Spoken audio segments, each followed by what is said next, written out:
Out of the night that covers me, black as the pit from pole to pole, I thank whatever gods may be for my unconquerable soul.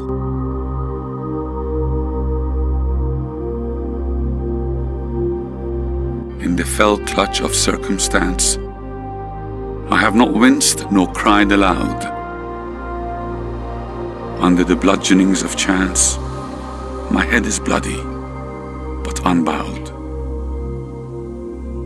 Beyond this place of wrath and tears looms but the horror of the shade, and yet the menace of the years finds and shall find me unafraid.